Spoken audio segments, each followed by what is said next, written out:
ناوی خوای گەورە سڵاوتان لێبێت بەڕێزان لە بەرنامەی ئەمڕۆ باز لە داهاتووی دانوستانەکانی نێوان ئێران و ئەمریکا دەکەین، هەروە باسی سەردانی وەزیری دەرەوەی ئێران دەکەین بۆ رووسیا ئەمڕۆکە لەگەڵ ڤلادیمیر پۆتین سەرۆکی رووسیا کۆبەوە. پۆتین باسی لەوە کردبوو کە پەیوەندیەکی استراتیژیان هەیە لەگەڵ ئێران و هەرچی لەدەستیان بێت بۆ پاراستنی بەرژەوەندی گەلانی ناوچەکە و بەرژەوەندەکانی ئێران دەیکەن و وەزیری دەرەوەی ئێرانیش باسی لەوە کردبوو کە لەگەڵ پۆتین کۆبنەوەیەکی بەرهەمداریان کردووە و هاوبەشێکی استراتیژین. هەروە باز لەوەش دەکەین ئەم دۆخێکی ئێستا ئایا هەر بەردەوام دەبێت قۆناغی نەشەڕ ناشتی و باسی و پلانە نوێژ دەکەین کە میدیاکانی ئەمریکا بڵاویان کردوەوە بۆ گفتوگۆ. باز لەوە دەکە ئێران پێشنازی کردووە کە لە قۆناغی یەکەم گەروی هۆرمۆز بکرێتەوە و گەماڕۆی دەریایی ئەمریکا لا ببرێت، اینجا قۆناغی دواتر دەست بە وتوێژەکان بکرێەوە. باز لە پلانی استراتیژی ئەمریکا و ئێرانیش دەکەین ئایا کامیان استراتیژیان هەیە بۆ دانوستان. ئەمڕۆ ڕاوێژکاری ئەڵمانیا باسی لەوە کردبوو کە ئەمریکیەکان لە گفتوگۆکانی ئێستادا استراتیژیان نییە و پێشترە و پێش جەنگی ئێران باسی لەوە کردبوو کە ڕژێمی ئێران لە کۆتاییدایە، بەڵام ئەمڕۆ باز لەو دەکەت کە بیریان لەوە نەکردبەوە کە ئێران ئەوەندە بەهێز بێ. باز لە سەداهاتووی گفتوگۆکان لێکەوتەی گفتوگۆکان وایە بەبێ ڕێکەوتن ئەم جەنگە کۆتایی پێدێت کە ماوەی 20 ڕۆژ ئاگر بەس ڕاگەێنراوە، هیچ ڕێکەوتنێکی لێ دەکەوێتەوە. ئەم پرسان لەگەڵ هەرێک لە بەڕێزان دکتۆر بەیات عەلی سەرۆکی پەیمانگەی پلانی استراتیژی بۆ پرسە دیبلۆماسیەکان لە هەولێرەوە، هەروە مامۆستا هەردی ئەنوەر خوێندکاری دکتۆرا لە سیاسەتی دەرەوەی ئەمریکا قسەی لەسەر دەکەین کە بەڕێزیشان لە ئەمریکاوە لەگەڵمانە. سوپاسیان بەدەبوونتان دەکەین. کاک دکتۆر بەیات ئەگەر لە بەڕێستانەوە دەست پێ بکەین، سەرنجی بەڕێز بزانم لەسەر سەردانی وەزیری دەرەوەی ئێران بۆ رووسیا لە ماوەی چەند ڕۆژی ڕابردوو سەردانی وەزیری دەرەوەی ئێران هەبوو عەباس عێراقچی بۆ پاکستان، دوایی بۆ مەسقەت پایتەختی سەڵتەنەتی عومان و دواتریش سەردانی رووسیای کرد لەگەڵ ڤلادیمیر پۆتین کۆبەوە. پێدوای ئامانجەکەی چیوەچی لێ دەخوێنرێتەوە بەتابەت کە ئێستا قۆناغی دوای جەنگ و لە قۆناغی ئاگربەزدەین؟ بەناوی خوای گەوری بەخشندا، سڵاو لە بینەرانی کەناڵی پەیام، هەروە سڵاو جەنابیشت کاخەچیم، سڵاو لە جێگرانی هەمولایەک لە خۆشی و سەرکەوتو دابن. لە ڕاستیدا ئەو سەردانەی عەباس عێراقچی بۆ رووسیا حتمما بۆ لای ڤلادیمیر پوتین ئەوە سەرکەوتنێکی گەورەی دیبلۆماسیە زیاتر لەوەی کە ڕاوەستانێکی شەرخوازی بێ یاخود ڕاوەستانێکی ئاشتیانە بێ. ئێستا ئێمە لە قۆناغێکین، قۆناغەکە نەشەڕە نە ئاشتیە، زیاتر هەڕەشەیە. ترامپیش خۆت دەزانی وەکو هەموو هەڕەشەکانی تر دایان جار هەڕەشەی کردو و زۆر جار گوێمان لێ بووە لە ڕۆژێکدا دایان تەسلیحی داوە، تەسلیحەکان بە پێچەوانی یەکتر بوونەوە. بەڵام ئەوەی لە سەرەتادا دەتوانین بڵێن لە 20مین ڕۆژی خولی دانوستاندنین، زیاتر لە چ ڕۆژ ئەو شەڕە زۆر بە گەورەی دەست پێ کرد، زۆر بە هێرشت فراوان و بە حیسابی ئەوەی ئەمریکا و ئەو لۆدەرهینانەی ترامپ کە بتوانانی بە ئاسانی کۆنتترۆلی ئەو شوێنانە بکاتن. ترامپ نەیزانی لەو شەڕەدا ناگاتە و ئامانجەی کە لە کاتی خۆی بەرامبەر بە هەندێک وڵاتانی کریتی و ئەوەی لە ڕاستیدا ئەگە بێت توێمە بێنە سەر مێژووی ڕابردووی با بڵێن ئەمریکا لە شەڕەکان، هەر لە شەڕی کۆریا، هەر لە شەڕی ئەفغانستان، هەر لە شەڕی عێراق، هەر لە شەڕی ڤێتنام، زیاتر لە هەموو شەڕەکان زیاتر لە زەمینی شکستی هێناوە. ئەوەی کە هێزی ئەمریکای زەبەلاح کردووە و بوویتە ئیمپایرێکی با بڵێن ئیمپراتۆرێکی عالەمی، هێزی ئاسمانیەکەیتی کە ئاسمانی کۆنتترۆل کردی و لەبەروی تەکنۆلۆژیاش زۆر بەخۆتیەیە. ئەوە تا ئێستا نوقتە سەری دێر، بەڵام کە دەگاتە مۆزووی بابەتی هێرشی دەریایی یاخود عەفو هێرشی زەوی و حتى زەمینی و حتى دەریایش لەو ئاسەدانیە بتوانێت بەڕاستی ئەو کۆنتترۆڵ بکاتەوە. دوای ئەوەی کە لە هێرش ئاسمانیەکان هیچی بۆ نەکە، ڕاستە بەڕاستی قیادەتی زۆری لە سەرکردە هەرە گەورەکانی ئێرانی با بڵێن لە ناو برد و ئەوەی کرد، بەڵام ئێرانیش بەڕاستی شەڕی مان و نەمانی کرد بەوەی کە تا دووە هەناسە وتی گوتنی بەردەوام بێت لە شەڕەکان و لەبەروی هیچ بوارێکی ئەوەی نما تەسلیم بێتن. ئەوەی کە مهم بوو ترامپ لە سەرەتا داوای تەسلیم بووی نەکرد. دواتر ئێستا ترامپ باز ئەوەی دەکاتن با بڵێن دانوستاندن بکەین، دانوستاندنەکانیش زیاتر شەڕەکە شەڕی ترامپ جگە لە شەڕێکی ئابووری بەولا زیاتر هیچ استراتیژیەت و ئایدۆلۆژیی نییە. هەرچی ئیسرائیلە کە لایەنگری با بڵێن پاڵپشت بە پاڵپشتی ئەمریکا، ئیسرائیل بە ئەوی خۆی دەکاتەوە بە هەندێک بەرنامەی تایبەتی خۆی لە نینەوە بۆ فورات یاخود بەرنامەی ئیبراهیمی و داودی و کۆمەڵشتانە. لە ئاخری مەتاف ئەوەی کە بۆمان دەرکەوت لەو ماوەی کە شەڕ دەست پێ کردەوە جگە لە تەموزی پاری 2025 بەڕاستی چەند قیادەیەکی زۆر گەورەی و زەبەلاحیان دێ نابردو هەتا لە حەماسوانە ئێران و عفو ئیسرائیل و ئەمریکا توانیان تاڕادەک ئەو دەوروبەرەی ئێران بە شێوەیەکی گشتی زەعیفکەنەوە بەڵام لە هەمووی ینی سەیرتر ئەگەر سەیر بکەن ئێستا ئێران بە تەنیا لەگە بەرەی شیعە حتا ناوچەی ئەقلیمی هیچ وڵاتێکی خەلیجی لەگەنیە حتا ئێستا لە مەسەلکە لەو چەند ڕۆژەی ئیمارات لەگە ئیسرائیل دووبارە ئیتفاقیەتیان کردە کە قوتبەک لەوێن دەردروستکەنەوە بەرامبەر بە چێ بەرامبەر بە ئێران کەواتە دەوڵەتی خەلیج بە شکلێکی عام و هەتا هەندێک لە حیزبە ئیسلامیەکانی سەتاسەری با بڵێن ئەقلیمی بە عێراق و بە هەندێک بەرەو لایەنی ئێران گەڕانەوە کەچی زۆربەی زۆری ئەوانە بەرەو لە ئەمریکا بەڵام ئێران تا ئێستا لەو شەڕی بە هەموو خەسارەتەکی ئەگەر بێت و لە ڕووی ئابووریەوە لە ڕووی ژێرخانی ئابووری ئێران سەربەتی زۆرگە بەڵام تا ئێستا ئەو شەڕە زۆر سەرکەوتوو بووە بۆی کە سەرکەوتوو بووە ئەمریکای بەرەو خەڵەتان برد و ئەمریکای بەرەو لە ئەوەی دیبلۆماسیەوە دەردەوە بۆیە ئەمڕۆ سەردانی بەڕێز عەباس عەراقچی بۆ رووسیا سەردانێکی دیبلۆماسیە سەردانێکی استراتیژیە بەلەوەی سەردانێکی ئەوە بێ زیاتر بۆ کردنەوەی گەروی هورمزە بەڵام کاک حەشیم دەبی ئەوە لە بیر نەکرێت رووسیاش تاڕادەک بەرژەوەندێکی خۆشی لە ناوچەکەدا هەیە رووسیاش تقریبا تاڕادێک مەسەن ئیسرائیل لە خۆی عاجز ناکە بۆی کە ئیتفاقی استراتیژی لەگەڵ هەیە بەڵام رووسیا تا ئێستا پاڵپشتێکی ئەوتۆی ئێران نییە بەڵام لە ناوچوونی ئێران بۆ رووسیا کاریگەریەکی کارەساتە هەروە سینیش تا ئێستا لە معادلەکە ئێمە ناومانێنەوە سینیش پاڵپشتێکی یەکجار زۆرە لەبەرێ بەرژەوەندێکی زۆر گەورەی ئابووری ئەو سێ وڵاتی بەسەوە حتا کۆریاش تاڕادەک یعنی بۆی سلمێندرێ بەوەی بسلمێندرێت کە ئەمریکا لەو شەڕی بەڕاستی تووشی تاڕادەک شکستەکات ئەو بۆ هۆی بەزین هاتنەوەی وچوتەنی چەکوشەی پلاستیک لە سەری هەرێکە لە رووسیا و لە سین و لە کۆریادرا بۆی بەخۆ بێنەوە کە نەتوانی ئەمریکا دیسان تاک جەمسەری بگەڕێنێتەوە بە کەیف خوویستی خۆی کۆنتترۆلی هەموو عالم کاتەوە ئەم شەڕە ئێستا گەیشتینە ئەو ڕادەیە کە گەروی هورمز بابەتەکانە بەڵام لە ئەو ڕۆڕا ئێران زیاتر مەبەستیەوەی کردنەوەی گەروی هورمزە ئەمریکا دووبارە فشارەشی پێدادێنەوە باشە یەک لەو خاڵانێک کە زۆر میمەکە حەچیم ئەمە تەمەشا دەکەن ئێستا زاواکەی ترامپ خۆی کەسێکی بەڕاستی ئابووری ناسا هەر خۆشی تعینی کردێ بۆ ئەو مۆزوعی کە سەرپەرشتی مفاوەزات ئۆکام کاتەوە لە سیاسەتی نوێی ئەمریکا هەر کاتێک کە تۆ مەسەن تەسیحەکی ترامپ بۆ نەوە دەکات بەسەن $10 لە سعری بنزین و یاخود نفت و یا گاز و شتەمەنی وز ئەوانە گران بێ بە تەسیحەکی ئیزابی $15 دەخوارێت لەو نێوەدا قازانجی هەرە گەورە شەریکەی ئیمپایاری عالەمی کە دەکات ئیمپایاری ئۆیڵ کە دەکاتە شەریکە گەورەکانی ترامپ و ئەو دەوروبەرەی قازانجی خیال لێ دەکەم ئێستاکە ئێمە لە مابینی شەڕ و ئاشتینە ئێستا نەشەڕ نە ئاشتیا بۆ ئێستا ئەمریکا هەوڵی زۆر دەداتن تا ئەڕادەیەک لۆی هەیبەتی خۆی نەشێنی بە هەر شێوەیەکی زۆری حەز بەڕاگرتنی ئەو شەڕەیە بەڵام ناکرێت بە تەنازلەوە کاتەوە لەبەرەوەی هەیبەتی ئەمریکا لە ناوچەکە تاڕادەک دەچێتن و ئەو کاتی دەبێتە هۆی ئەوەی کە ئێران سەرکەوتو بێتن پارادەک بەڕاستی مەنتیقی خەلیج دەکەوتە ژێر کاریگەری و فشارێکی یەکجار زۆری ئێران بەڵێ سوپاس دەکەم کاکتۆر دوای دێمەوە خزمەتت مامۆستا هەردێنبەر لە ئەمریکا و سوپاسی جەنابیشت دەکەین بە حکومەوەی کە بەڕێزت لە ئەمریکای ئەگەر خوێندنەوەیەکمان بۆ بکەی لە ناوخۆی ئەمریکا هەم قۆناغی جەنگەکە کە چ ڕۆژە بوو چۆن باز دەکرێت و ئێستا کە 20 ڕۆژە ئاگربەست هەیە چۆن باز دەکرێت ئایا لەوێ بڵێن ئەمریکیەکان خۆیان بە سەرکەوتو دەزان لەم شەڕە یاخود دابەشبوون هەیە چۆنە دۆخی ناوخۆی ئەمریکاوی داری ترامپیش بڵێن باس بۆ ئەم دەرفەتە ڕاستیا ئەمریکا ناوخۆی ئەمریکا بە لەسەر چەند ئاستێک دابەشبوونێکی قوڵی هەیە ئەلبەتە کۆڵێک پرۆسە و کۆڵێک پارەلێل لەگەڵ مۆزوعی شەڕەکە هاوتەریب لەگەڵ مۆزوعی شەڕە دابەشبوونیان دروست کردو لە ناوخۆی ئەمریکا بەرەو هەڵبژاردننی تێرمەچێ مانگی 11 کە تایە کۆنگرێس هەڵبژاردننی بۆ کرێتەوە و بە گۆڕانکاری لە کورسەکانی لە کورسی دیموکراتەکانە کە ئەگەرێکی زۆری هێژارێکی دیموکراتەکان ببنەوە زۆرینە لە کۆنگرێسا ئەمەواکە جگەل لە مەلەفی شەڕ کۆمەڵێک مەلەفی تر دیموکراتەکان پاڵی بنێن لە ڕێگەی کۆنگرێسەوە لە ڕێگەی دەنگەوە کۆمەڵێک مەلەف دژی بە دۆناڵد ترامپ بجوڵێن بۆیە بۆ خۆی لە ناخوایە سە حملێکی گەرم هەیە کە ئەم بابەتانە بتوانێت باڵانسێکی هێزی خۆی یاخود دەنگی خۆی لە ناو کۆنگرێسا ڕابگرێ ئەمەیەکێکە لەو چاڵەنج و تەحەدیانی کە لە ناوخوا پێیاتێ ئەپەڕن بابەتێکی ترکە لە دژی دۆناڵد ترامپ و هەژمونی ئیدارەکەیەتی ئێویش ئەوەیە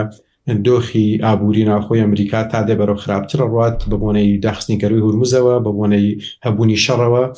بە جۆرێک کە اقتصادی ئەمریکا لە ئێستا ڕوبەڕووی جۆرێک لە چاڵنجە بێتەوە کە لە مستەلەحە ئینگلیزیە اقتصادەکە پێڵەن ئینفلیشن کاتێک ڕوەدا کە بەهای پارەکەمە بێتەوە و سعر زیادەکە و خەڵک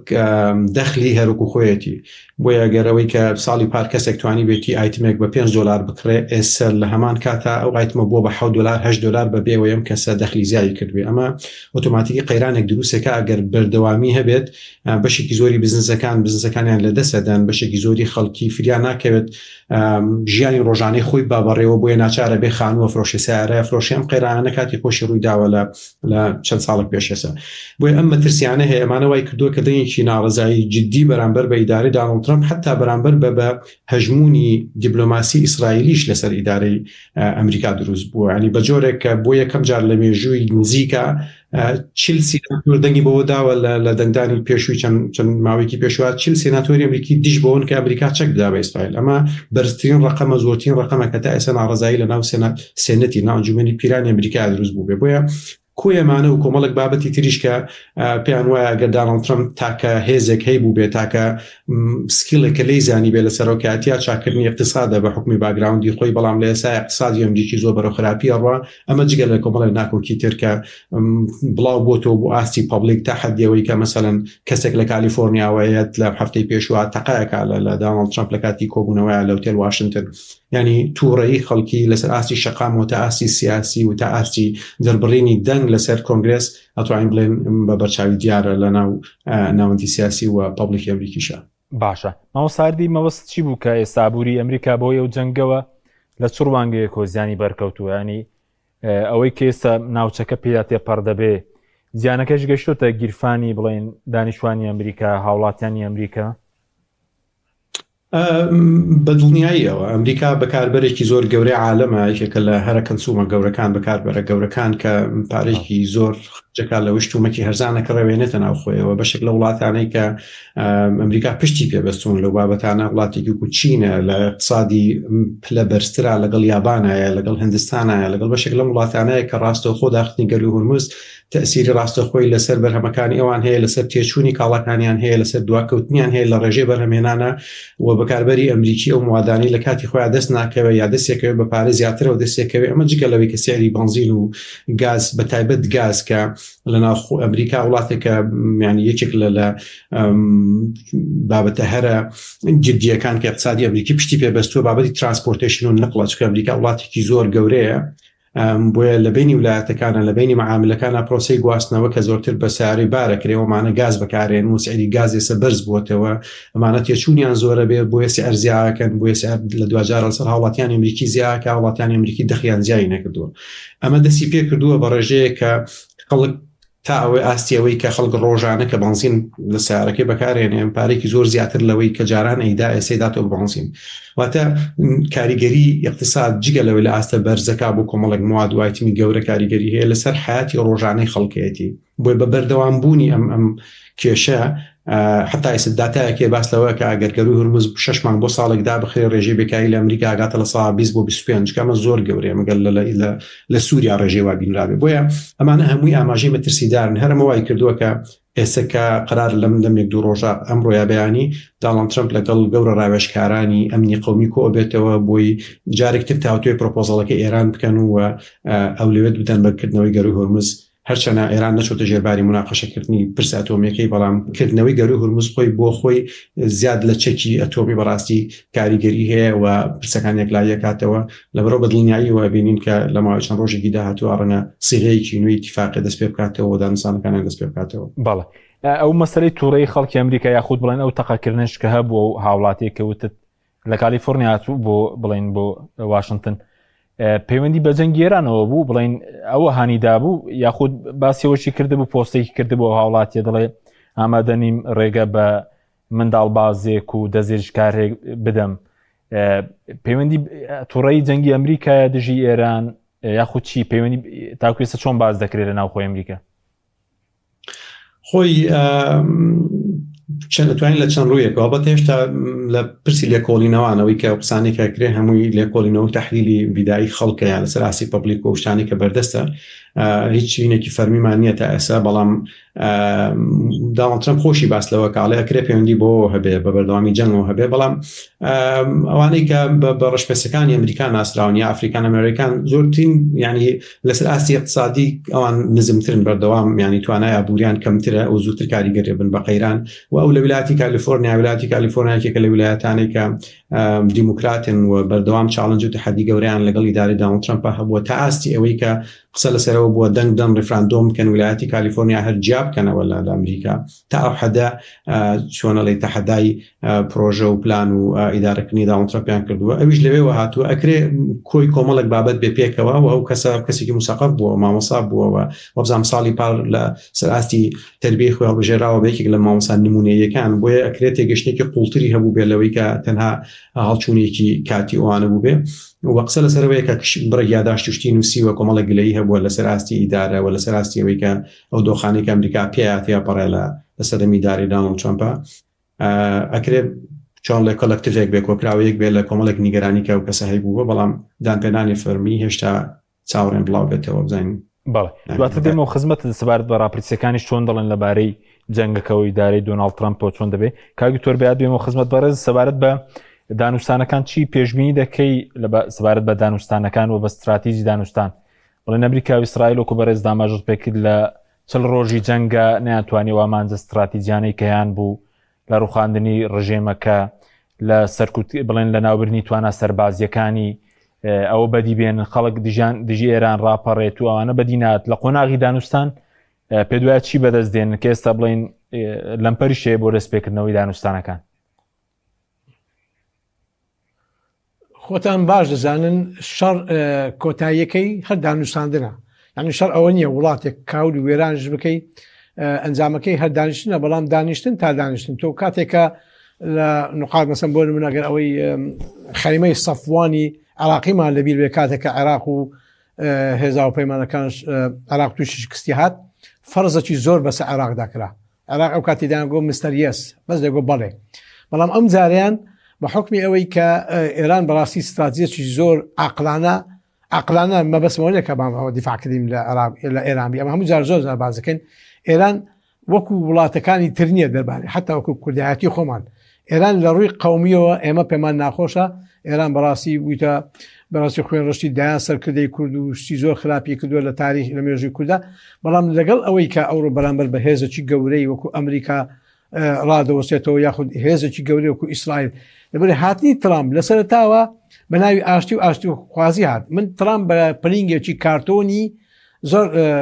عنی بابلن کەلبەکانی چیش کردێتەوە بەڵام لە حەقەدا پلینگێکی کارتۆنە هادووتی من غەزت کۆتایی پێدەێنم شەڕی ئۆکرانیا و رووسیا کۆتایی کەچاتەوە ئەو وەزع و بار و دۆخە خراپەی هەمواری ناهەمواری بەسەر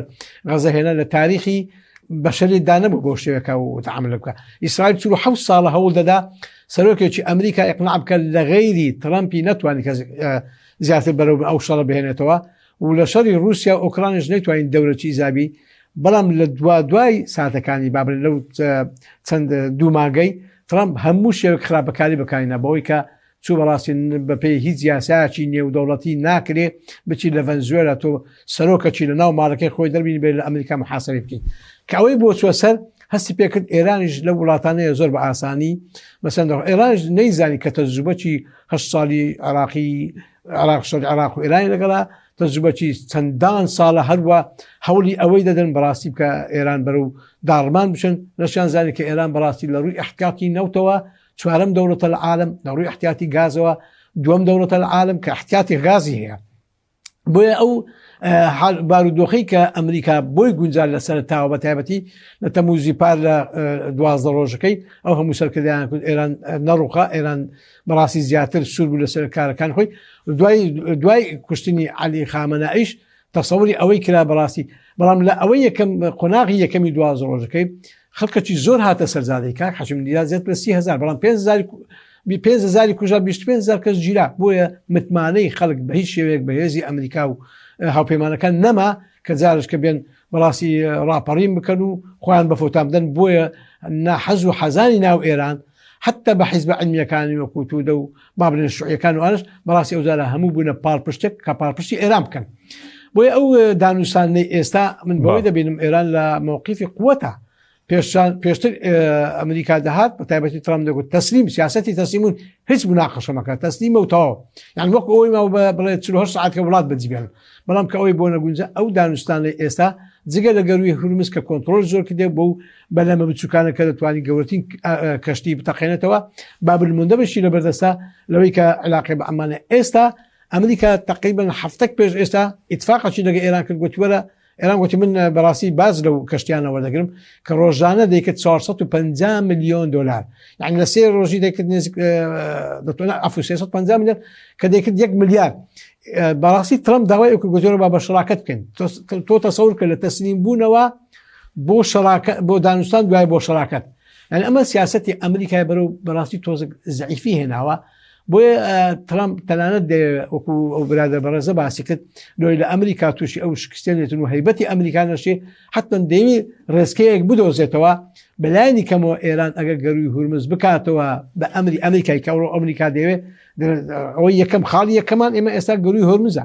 گەروی هورمز لۆی بار و ئابوووریەکەی اقتصادیەکەی وەکو برادرە باسی کرد بەڵێ ژانی ئەمریکیەکان زۆر لەو پەڕی ناخۆشیدانە لە تاریخ و مێژووی ئەمریکانە بۆ 1 ملیۆن کەس بێتە سەرجادە دژی ئەو شەڕە و لە تاریخی ئەمریکانە بۆ ئەو خەڵکانی کە زۆر ئیهانە بە ئیسرائیل دەکەن کە بەڕاستی ئێمە خزمەتی ئیسرائیل دەکەن و ئێمە بووینە دارودەسەیەکی ئیسرائیل شعبی ئەمریکا بازەکەی دەدا لەسەر حسابی خەڵکی ئەمریکای ئەو بارگرانی و باردۆخە ناهەموارەی ئابووری هاتۆتەوە هەموو ئیسرائیل تێدا تاوانبار دەکەن لە ئیسرائیل چێ ترامپیش بەو گەمەیە ئیسپتین کە تێکەوت و بەڕاستی کەسێکی بەسەراحەت هەموو کەس تاریخ و مێژووی ترامپ دەزانی کە کابراکی لای خۆمان پێدەڵن بێمۆرال کابراکی زۆر بێمۆرالە ئەو تەقەکەرەش کە بە ناوی کۆڵ ئالن بەڕاستی کە تەقیدێک کرد لە ئەوە باز دەکاتن بەڵێ کەسێکە لە ئیپستین دەورێکی زۆر خراپی هەبووە لەسەر مناڵ و کەسێک کە بەڕاستی بەو شێوەیە تعدا لە مناڵ بکاتەوە چۆن ئەوە دەتوانانی وڵاتێک بەڕێوە باتەوە بۆی ئەو دانوستانە تا ئێستا ڕادەیەک وەش پێ وتی رووسیا زۆر سەرکەوتووە ئێران بە استراتیژی خۆی دەزانی هەم لە بواری نەوت و گاز و وزە و هەم ئەو علاقە بەرفرانێک کە لە ساڵی 89 دوای ئەوەی کە اتحادی سۆڤێتی بەرەو شکستی هات پیرۆستریکە هاتەکایەوە ئێران ئەو کاتی بەڕاستی تەعاملەکی تیجاری سناعی بە هەموو شێوێک لەگە یەکێتی سۆڤێتی ئەو کات و رووسیا ئێستا کرد ئێران بووە حەلیفەشی استراتیژی ئێران بۆیە رووسیا دەیەوێت تا ڕادەک کە ئێستا ئەگەی بێت و ئێران تووشی شکستینێ ئێران بەرەو سەرکەوتو بڕە ئەوە زۆر لە بەرژەوەندی رووسیا ئەو تاکزەمسەرشی بۆ دەگەڕێتەوە بۆی کە ئەمریکا نەتوانی وەکو قۆناغی سەدەی 20 بە دووزەمسەری مۆزوعەکان شکسێنە بەڵام لە قۆناغی سەدەی 21 بەڕاستی ئەمریکا توانی بتا هێزێکی گەورە و زەبەلاحی عالمی کۆنتترۆل بکاتن و هەر شتێک بێ بیکاتن بەڵام بەوزاری ئەو شەڕی ئاخری بەڕاستی ئێران ئەمریکا تووشی شکستێکی گەورە هاتوو بۆیە من ئەو دانوستان دەبینم ئەمریکا تەنازول دەکات بەس بەو شێوە ئاشکا و زەبەلاحی نارێکە بڵێ من هاتیمە تەنازول دەکەم بۆیە هەولی ئەوە دەدا وەساتی رووسیاش و وەساتی هەندێک لایەن و پاکستانش قبول بکە بۆی کە لایەنی کەم ئەگە گەروی هۆرمز بکرێتەوە اقتصادەکە دەگۆڕی ئەو هەردوو لا دەمێنێتەوە لەسەوەی پلانی داهاتویان چۆنە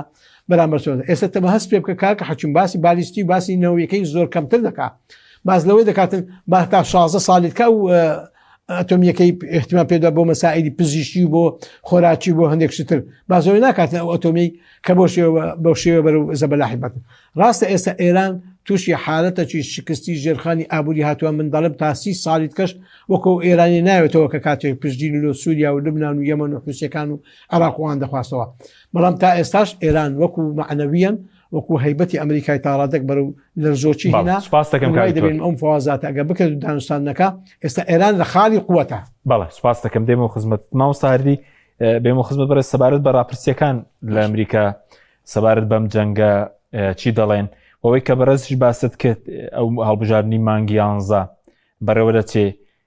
پێ دوایەوە بکە کۆماریەکان بۆ نمونە کورسی زیاتر بێنن لە ئەنجومەی نوێنەران و ئەگەر ئەمە ڕووبدات بڵێن دەسەڵاتی سەرۆک ئایا هیچ کاریگەرێکی لەسەر ئەنیکارەکانی سەرۆک دەبێت؟ سەبارەت بە پوڵەکان بە ڕاپرسیەکان کۆمەڵێک ڕاپرسی هەیە کە ڕاستیە هیچیان لە بەرژەوەندی سەرۆک نییە سەرۆک داونڵد ترامپ نییە سێ ڕاپرسیت بۆ باسەکەم کاک حەکیمێکیشیان لە سەدا 60 و ئەوەنەی هاوڵاتیانی ئەمریکی بەرەوسەرەوە قەناعەتیان بەوەیە کە یاخ پشتیوانی شەڕەکە ناکەن بەگشتی دژی شەڕەکەن ڕاپرسیەکی ترمان هەیە کە ئەمە لەو خەتەرترە بەڕاستی بۆ ئایندەی کۆماریەکانەوە بۆ خودی داناڵد ترەمپ بۆ هەڵبژاردنەکانەوەی شێوەیە لە 1970 وڵاتیانی ئەمریکی پیان وایە کە ئەمریکا لەم جەنگا دۆڕاندوێتی و ئەو دەستکەوتانەی کە هەوڵی بۆدا پێی نەگەشت لە ساڵ 20 شتێک قەناتیان بۆیە کە بە ئامانجەکانی گەشتووە و ڕاپرسێکی ترمان هەیە ئەویش بە نزیکەی لە ساڵ 70 شتێک بەرەوسەر هاوڵاتیانی ئەمریکی داوا ئەکەن کە جەنگەکە تەنها نەچێتە شەڕەوە چکامی تا ئێستا شەر پێوترێ بە ئامانجگرتن یا هەدەف بە هەدەف گەیاندنی شتێک یاخود تارگێتکردنێکی شۆرتێرم بۆیە لەو ڕێژەی لە ساڵ 70 بەرەوسەرش پێیان وایە کە ئەم شەڕە هەرە بێت لەو توانە بچووکە بمێنێتەوە و نەچێتە چوارچێوەی جەنگی درێژخایەن و دوورمەوەداوە ینی هاوڵاتیانی ئەمریکی دەتوانم بڵێم لە دوای جەنگی ئەفغانستان و عێراقەوە بەگشتی سەقافەیەکیان بۆ پێیا بووە کە شەڕی دوورمەوەدا و شەڕکردن لە ڕۆژهەڵاتی ناوەڕاستە هیچ بەرژەوەندی کێوانی تیانە بە تایبەت ئێستا لە جیلی نوێە سەقافەتێکی تر بڵاوی کردووە کە لە ماوەکانی پێشووە ئەم سەقافەتە لەسەر ئاستی تاک و خەڵکە بوو بەڵام ئێستا جۆرێک لە ڕێکخراوەیی پێدراوە ئەوی شەوەیە کە ناڕەزایی بەرامبەر بە ئیسرائیل بە هەژمونی ئیسرائیلی لە بەکارهێنانی ئەمریکا لەو جەنگانەی کە لە بەرژەوەندیەتی ئەمە ئێستا سەرکردەی بۆ دروست بووم گروپانە و خەڵکی نوخبە ڕابەرایەتیەکە و پۆدکاستیان هەیە و دانیشتن و کۆنفرانس وانیان هەیە ئەمەش بۆ خۆی مەترسیدارە زەنگێکی مەترسیدارە بۆ ئەو پەیوەندیە چکە پەیوەندی لە ئەمریکا عادینێکە بوو بە عورفێکی سیاسی یاخود بڵێن قانونیەکە بوو کە بۆ من کە لە ئەمریکا ئاسایی ڕۆژانە بڕۆم فول تایم لە بەردەم کۆشتی سپی قسم بە سەرۆکی ئەمریکا بوو تا بە کۆنگرس بە هەر کەسێکم ویست بەڵام ئەگەر ئەمەم بکردا بەرامبەر بە لۆبی ئیسرائیلی تووشی مشکلە بووم و بە ئەنتیسێماتیک و بە دژە جوولەکە ناوزە دەکرام و دەستگیرەکرام بۆیە ئەم فۆرمە ئەم جۆرە لە تێگەیشتن ئەم جۆرە مامەڵەکردنە خەریکە ئەگۆڕێ ئەمەش بۆ خۆی بەڕاستی خەتەرەیەکە کە ئەمریکا یاخود سیاسەکانی ئەمریکا نایانە بگەن ئەو قۆناغە لە ڕەتفعلی وڵاتیانی خۆیان لە بەرداوامیدان بە جەنگەکە چونکە ئەو لێکەوتانەی بێت هەرچی تایبەت بە بژاردنەکانی مانگی 11 یا بژاردنێکی زۆر گرنگە کاک حەکیم چونکە ئێستا بە 8 دەنگ کۆتا جیاوازیان هەیە لە ئەنجومەنی نوێنەرانە کۆمارەکان 8 کورسیان زیاتر لە دیموکراتەکان چەند هەفتەیەک یەک هەفتە بە نزیکەی هەفتەیەک بۆ 2 ڕۆژ پێش ئێستا کۆمەڵێک هەڵبژاردننی لۆکاڵی لەسەر ئاستی ویلایەتەکان کرا لە ئەمریکا کە پێوتێ ریدیستریکشن یاخود جارێکی تر وەکو بڵێ چوارچێوەی قەزا و ناحیەکانی ناو ویلایەتەکانیان دەستکاریە کردەوە هەمیشە جیۆپۆلیتیکی ناو ئەمریکا خۆی واکەوتووە ناوەندی شارەکان دەنگدەری دیموکراتەکانن ئەترافی شارەکان دەنگدەری کۆماریەکان و خەڵکی محافزکارن بۆیە ئەم هەنگاوە وای کرد کە ئەترافی شارەکان گەورەتر کرێ شارەکان ئەترافیان زۆرتر بێ بچنە دواترەوە بەشێک لە خەڵکی کاونتیەکان داخڵکەنەوە ئەمە ئۆتۆماتیکی وای کرد ویلایەتی وەکو ڤێرجینیا لە یانکە زۆرینەی کۆماریەکان بوو لە خولی پێشوو ئێستا زۆرینەی ڕەهای بۆ تۆ بە دیموکراتەکان جۆرێک لە گەرنتیەدا گەڵبژاردننی مانگی 11 بکرێتەوە ئەوە ویلایەتە کۆمەڵێک دەنگی زۆری زیاکە لە ئاستی کۆنگرێسا و بەدڵنیاییەوە دوجارش 2 ساڵی تر بۆ سەرۆکایەتیش ینی ئەم هەنگاوانە ئەنرێ ئەم هەنگاوانە لەسەر ئاستی حکوومەتە لۆکاڵیەکان حکوومەتی ویلایەتەکان ئەنرێ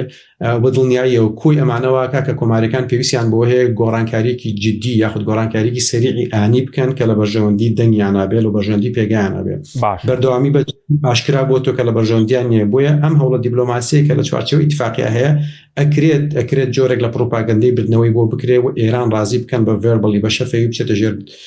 ئەوەی کە ڕازی بێ بە کۆمەڵێک لەو مەرجانەی کە ئیدارەی داناڵد ترامپ یا خودی داناڵد ترامپ لە چەند ڕۆژی داهاتووە ئایسەپێنێ لە چوارچێوەی ئەو ڕێکوتناوی کە هەیە لەنێوانیانە بە پوختی بێ دواتش دێمەوە خزمەتە بەس بەو پێی ناوخۆی ئەمریکا دەخوێنیەوە تووڕەی خەڵک لێکەوتەکانی جەنگ بە دووری دێزانی جەنگە کە جارێکی بڵێن ئێستا کە 20 ڕۆژاگر بەس دەست پێ بکاتەوە بە تێگەشتنی ناوخۆی ئەمریکا لە 100% دەبێت جەنگ بوەسێنرێ و لە 100% درێژەدانی جەنگ لە بەرژەوەندی ئەمریکانیە هەموو داتاکان ڕێگشتی زۆرینەی دەنگ ڕەتفعلی کۆنگرێس خەڵک کۆی خەڵکی لەگەڵەوە بوەسێنرێ بەڵام ئێمە بیرمان نەچێ ئەمە بە تەنها کافی نیە بۆ وەسانی جەنگەکە بەڵکو هەژمونی دیبلۆماسی و پەیوەندی و بەرژەوەندی ئیسرائیلی ڕۆڵێکی زۆر گەورەی هەیە لەوەی کە ئەمریکا لەکوێیە ئەم قۆناغە دەست پێکاوی وەسێنێت ئێمە زین لە دانوستانەکان خۆلی پێشوش لەوا بوون ڕێبکەون و کە تەلەفۆنێک کرا لە سەرۆکی ئیسرائیلەوە لە بنیامین نەتەنیاهو شتەکانی تێک درایەوە جارێکی تر بۆیە ئەکرێم تەداخلاتانە ڕۆڵی هەبێت لە دانوستانەکانە دواتری بخاوە بەردەوامی پێ بدە بەڵام ئێستا هاوتریب لەگەڵ ئەمایمە داناڵد ترامپمان بینی چەند ڕۆژی ڕابردوو داوای لە حکوومەتی ئیسرائیلیە کرد لێخۆشبوون دەرکەن بۆ نەتەنیاهو لەو کەیسە قانونیانی کە ناوخوایەتی ئەمەش بۆ خۆی ئاماژەیەکە بۆی کە جۆرێک لە مەترسی هەیە ئەگەر جەنگ بووە سێنرێ ڕەنگە نەتەنیاهو لە ناوخۆی وڵات تووشی دادگا و دەردی سەری بێتەوە یعنی هەوڵێکی ئەگەر ئەوەش لا برێ یارمەتیەوەدا کە زووتر ئاگربەستەکە بکرێ بۆی ئیسیقرار نەبێتە دژی یاخود ئەو مەلەفانێکە لەسەر نەتەنیاهوەیە لە وڵاتەکە لە محکەمەی وڵاتەکەی. بەڵێ سوپاس دەکەم. کاکتۆر بێت بێمەوە خزمەت بەڕێز سەبارەت بە استراتیزیەتی دانوستان چی لە دەخوێنیتەوە و باز لەوە دەکرێت کە ئێران پێشنازێکی نوێی کردبێ بۆ ئەمریکا میدیا ئەمریکەکان بڵاویان کردبەوە کە باز لەوە دەکەن کە لە قۆناغی یەکەم گەروی هورموز بکرێتەوە بڵێن گەماروی دەریایی لا ببرێت دواتر بڵێن گفتوگۆ لەسەر بواری ئەتۆمی بکرێ. ئەمە وەری دەخوێنرێتەوە ئێرانەکان دەیانەوێ ینی کات بەڕێکەن. ئەمڕۆوە ڕاوێژکاری ئەڵمانیاش قسەی کردبوو کە دەڵێن ئەوان بەلایەتوێکی زۆرەوە دەڵێ ئێرانەکان بەلایەتوێکی زۆرەوە خەریکی گفتوگۆن.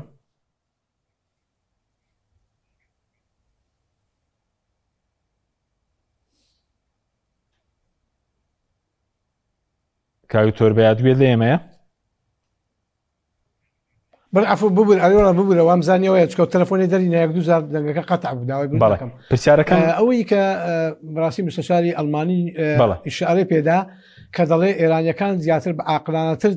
تەفاعول دەکەن و تەفاعولیان هەیە و دەتوان مفاوەزاتەکە و دانوستانەکە بەرەو پێشەوەن. هەرچی ئەمریکا استراتیژیەکی ئۆتۆی نییە کە بتوانین چۆن دانوستەکان. ئەمریکا یان هەڕەشەی زۆر گەورە دەکات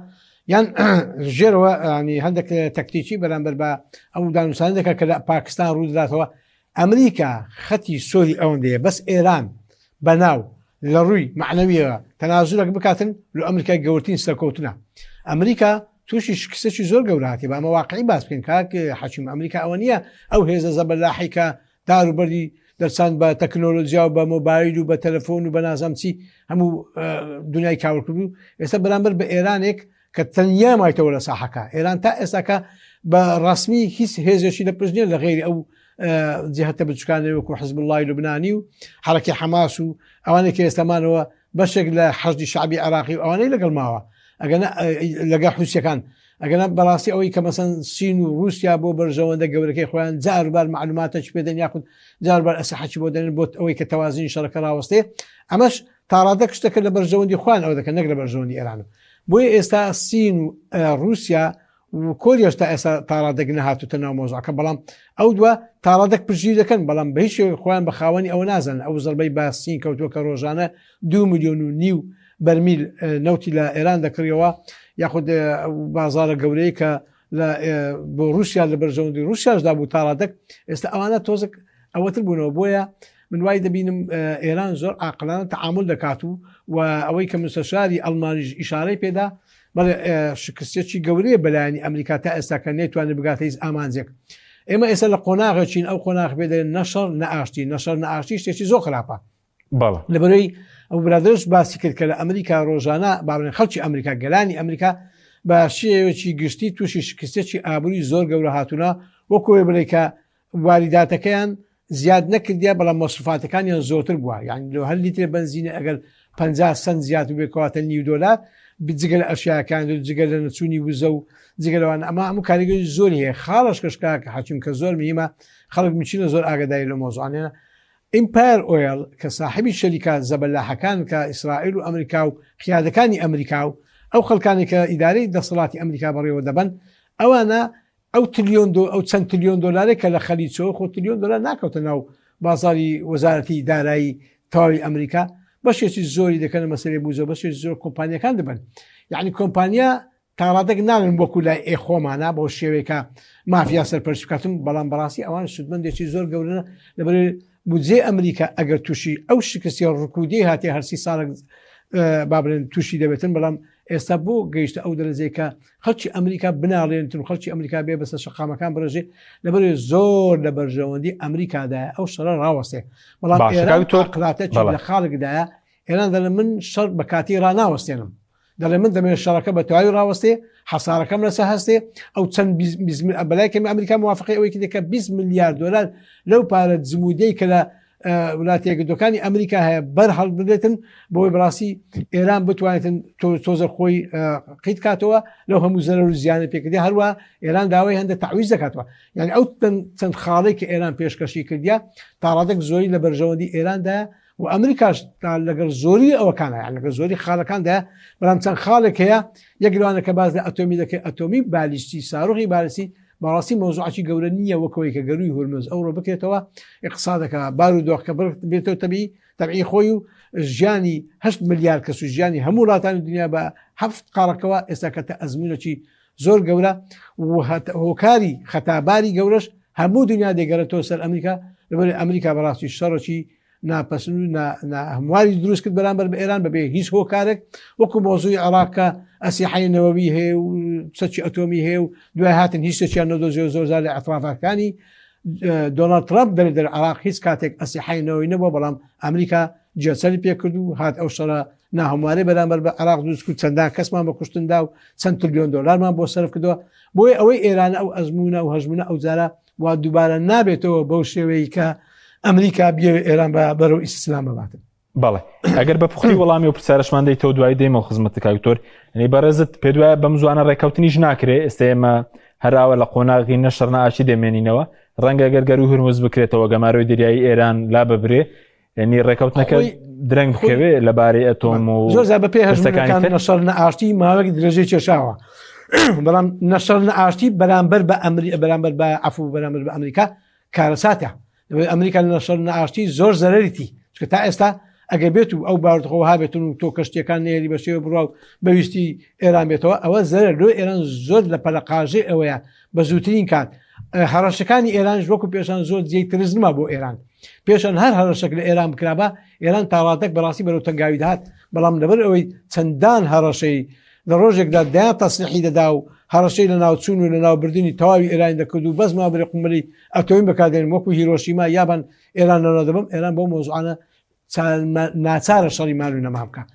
ئەگەری ئەوەی ئەگەر ئێران لەو شەڕە زەر بکە هەموو قیادەکانی ئێران هیچ شوێنێک نییە لە دنیاە خۆیان بکەنە پاڵپشت بۆیە بە ناچاری شەڕی مال و نەمان دەکەن بۆیە ئێستا من ئەوەی دەبین کە لە ئاخری مەتاف دەبێ هیچ چارە نییە دەبی شەڕەکە دروست نەبێتن و دانوسانێک بێ بەڵام دانوسانەکە وانیشان بدێتن کە ئەمریکا هەیبەتی نشکاوە ئێرانیش لە هەموو دانوسانەکە ئەگەر 100% زەرشیوی ئێران بە براوە حساب دەکرێت لە سەئاسی دەوری ئەروان ناوچە ئەقلیمەکان بەڕاستی دەوڵەتەکانی خەلیج و ئەو پاڵپشتانەی ئێران هەمووی پاڵپشتەکانی ئیسرائیل و ئەمریکا زۆر تەنگاون بۆ ئەگە ئێران سەر بکەوێتن و بارودۆخیان بەرەو خراپی دەڕاتن. بەڵێ سوپاس دەکەم کاک دکتۆر مامۆستاردی بێمە خزمەت بەڕێز سەبارەت بە ناوخۆی ئیدارەی بڵین ئەمریکا و لەم ڕۆژاندا وەزیری دەریایی ئەمریکا لەسەر کاردادرا بوو پێشتر فەرماندەی هێزە وشکانیەکان و پێشتر بەڕۆبەری دژە تیرۆری بڵین ئەمریکا دەستی لە کارکێشا بۆ کە باسی لەوە کردبووم شەڕی ئەمریکانیە لە پێناو بەرژەوەندی ئیسرائیلە لە ناوخۆی بڵین کۆشکی سپیش ناکۆکی دروست کردووە تا ئەمڕۆ میدیا ئەمریکەکان باسییان لەوە دەکرد کە جێگیری سەرۆک ینی گومانی لەوە هەبوو بێ کە وەزارەتی جەنگ کەم و زانیارەکانی لەبارەی زیانەکانی جەنگ بەڕوونی بە ترامپ بێت. لە ڕاستیە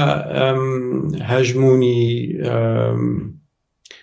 سیاسەتەکانی یاخود هەژمونی بەگشتی هەژمونی دیبلۆماسی و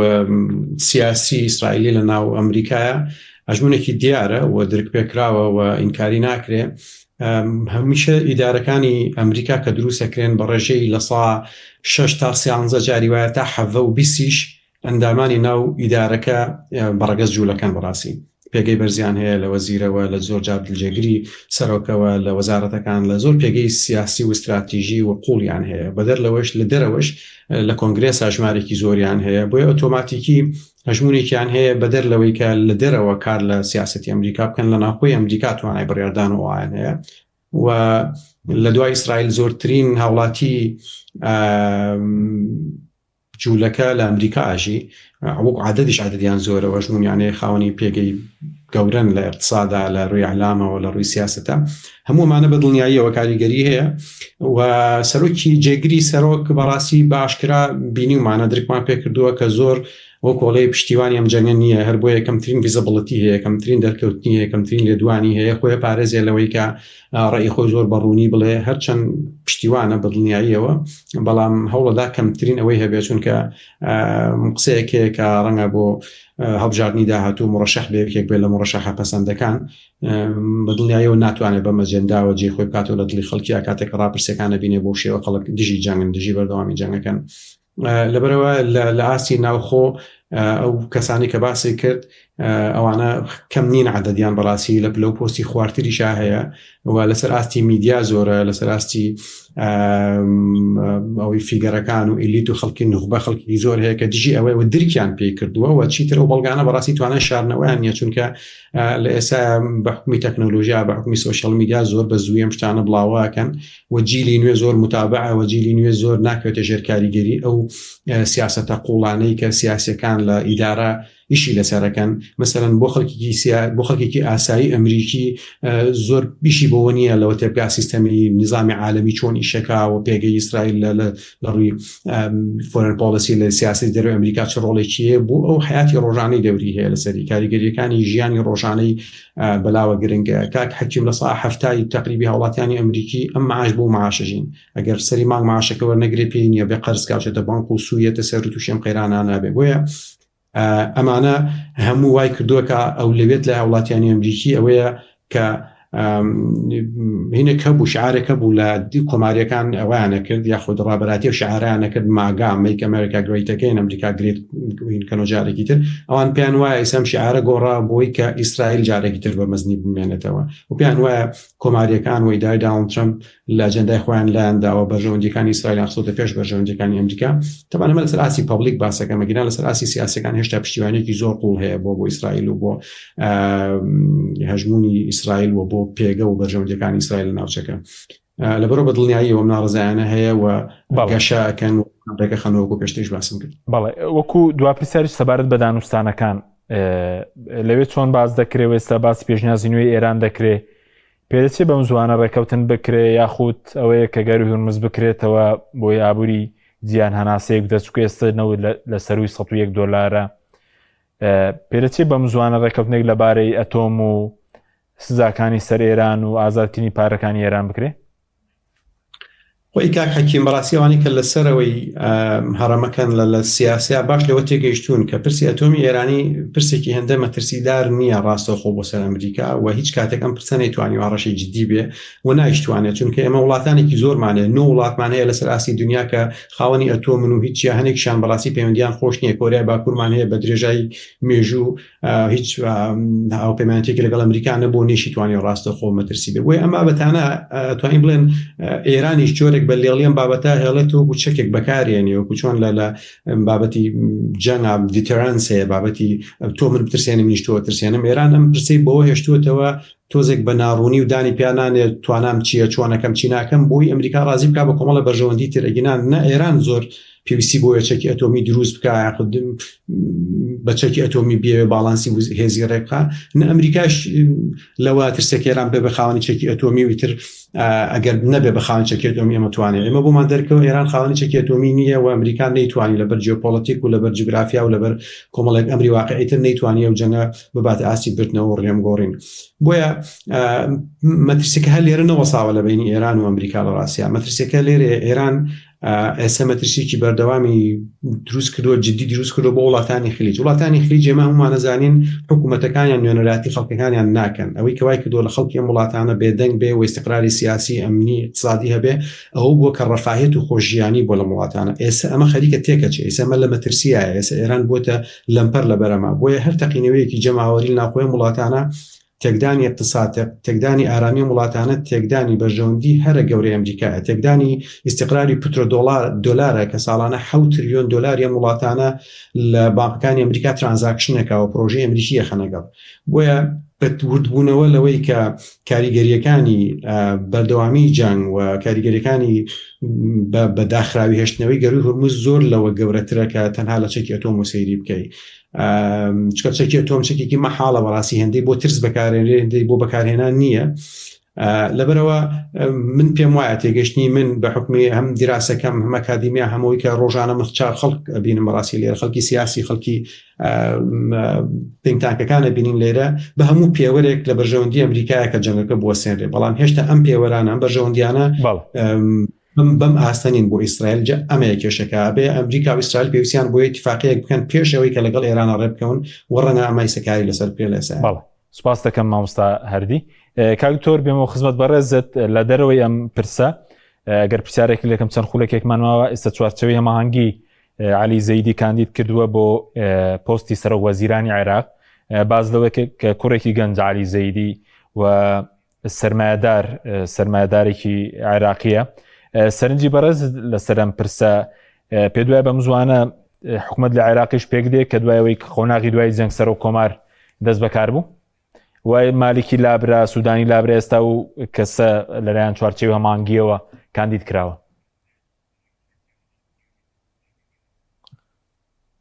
کاکاشیم لەگەڵ من تەوەنیا بەڵێ کاک دکتۆر فەرموو ببرە کاکاشیمەوە دوو جار دەرێم لە قەتع دەبی سوالەکە بارحەڵ بەڵێ هەڵبژاردننی ئەو گەنجە ئەو کەسە سەرمایەدارە کە با بڵێن لە چوارچێوەی هامانجی هەموو لایەنەکەوە کەسێکی وەسەد هەڵبژێردرا لەبەرەوەی هەروەکو بە هەڕەشەکانی ئەمریکا ناتوانانی مالیکی بێت سەرخەت و لە بەرامبەر ئەوە سوودانش بووە زەحیەوە بەڵام هەرچەند بەتایبەتیەوە مەڕەشاحی سوودانیا کەسێکە من تەسەوڕ دەکەم لە ماوەی زۆر کەم یان نەگاتە 10 ڕۆژ 15 ڕۆژکە تەشکیلەی حکومەت دروست دەبێتون و عێراق بەرەو ئیستیقلال دەڕواتن. باشە کاک دکتۆر ئەوە دەبینم حەشدی عێراقی یاخود ئەوانەی کە لەناو عێراق نابێنە مەترسی بە هیچ شێوەیەک لەسەرەوە بەڵام ئێمەی کورد تیا لەو معادلەیە لەو هاوچەشەیە بەڕاستی زۆر زەعیفین بەڕاستی دەسەڵاتسەرانی با بڵێن هەرێمی کوردستان تا ڕادەیەک بەڕاستی لە ئاس ئەو مەسەلانی نەکە بتوان چۆن حەلی بکەن تا ئێستا ناکۆچی ناوخۆیەکان زۆر بەرەوسەی دەڕۆن یان کاتێک کە خەتی سوودادن ئێمە ناچین ئێمە دەکشێنەوە ئێمە بەڕاستی مان دەگرین و ئێمە بایکۆت دەکەن و دوای هەفتەیەک ئەوە دایمەن عادەتی ئێمە وهایە ناویەک پەشیمانبوون زۆر گەورەمان بەدەیدا دەبێتەوە و تەسەووری ئەوەش کرا کە لەو شەڕا بەتایبەتی ئێران و شەڕی ئێران و ئیسرائیل و ئەمریکا ئێران زوو دەڕوخێتن و ئێمە دیبارە دەبینەوە وەسەتە گەورەکە و خەتە گەورەکە و ئەوەش بەس لە بەرژەوەندی نەک لە بوونی قوارەیەکی جوان بۆ هەرێم لەبەر ئێستا قوارەی جوانی هەرێم هیچ تەگەنەما تازە فەرمەوە بە چاوی خۆمان دێن پارێزگارێکی کەرکووک بەو شێوانە تازە دامەزا بەگوڵ دەسم پێشوازی دەکەن پارێزگارێکی کورد هەبووە پێشتر هیچ حسابێکیان بۆ نەکردووە هەروە لەسەر مەسەلەی سەرۆک کۆمار بەڕاستی کێشەی زۆر گەورەمان تێدا دروست بوو کە بەڕاستی تا ڕادەک شەرمەزارێکی زۆر گەورە بۆ کوردماوە بەڵام بەوەی ئێستا کە دەبین ئەو سەرمایەدارێکی ئێستا دەرچوە ئەو کەسێک کە بە ناوی گەنجێک بە ناوی باسن ئەمە تەسەوڕ دەکەم لە ماوەی زۆر کورت دەتوانین تەشکیلی حکومەت بکاتەوە بە هەمانەت هەمولایەن ئەو وەزارەتە سیادیانەی کە لە مابەینی هێزە شیعەکان لە مابەینی خۆیان دابەشیان کردووە نابێتە هیچ کێشەیەک هیچ خراپ دروست نابێتەوە عێراق دەگەرێتەوە سەر ئاسو بارودۆخی تایبەتی خۆیەوە بەڵام دووبارە هەژمونی ئەمریکا بەسەر عێراقدا بۆ شێوە نابێتەوە کە ئێران بە کەیفی ویستی خۆی گەمە چارەنووسی بە عێراقیەکان بکاتەوە لەبەری ئەمەش کارەساتێکی زۆر گەورە بوو بۆیە ئەو قیادانەی عێراق بە حەشدی شعبی بە هەموو لایەنەکەنەوە تا ڕادێک بەرەو گەڕانەوە دێن بۆ خزمەتکردنی عێراق و بۆ بینای ئەعماری عێراق لەبەری بەڕاستی پێویست بەوە هەیە کە عێراق بکەیە وڵاتێکی هاوچەرخی وڵاتێکە لە ئایندەکی باشی تێدا دەبینم و تەسەوڕ دەکەم ئەگەر ئێمە وەکو هەرێمی کوردستان پابەت بین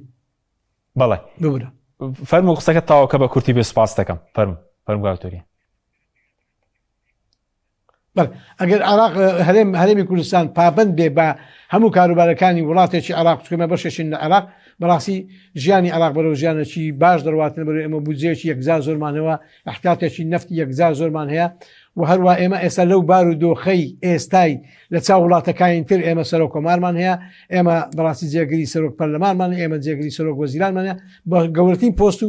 ئەومان لە ناو عێراقدا هەیە نازم لەوە زیاتر بەتەمای چ بین بۆیە بە هیوای ئەوم ئەو جارە سەرانی هەرێم سەرانی دەسەڵاتدارانی خۆمان عاقلانە تەعامل بکەن تووشی هەڵە نێن ئەو جارە بەڕاستی وە خۆزانانی تۆمبارا کاتیا دەیە ئەو ئەزمونەی کە لێرەیە وەکو سووریا لە ناوی بە هیوای ئەوم دەسەڵاتدارن بەهۆش خۆ بێنەوە بۆیە بتوان تەعامل جوان لەگەڵ بکەن. زۆر سوپاسان دەکەین بەڕێز دکتۆر بەیات عەلی سەرۆکی پەیمانگەی پلانی استراتیجی بۆ پرسە دیبلۆماسیەکان کە لە هەولێرەوە لەگەڵمان بووی هەروە مامۆستا هەردی ئەنوەر خوێندکاری دکتۆرا لە سیاسەت دێرەوەی ئەمریکا کە لە ویلایەتی ڤێرجینیا لەگەڵمان بووی سوپاسی بەڕێزیشتان دەکەین سوپاس بۆی بینەرانی بەڕێز سوپاس بۆ هاوکارانم تا بەرنامێکی دیکە بەخوای گەورەتان سپێرین خواتان لەگەڵ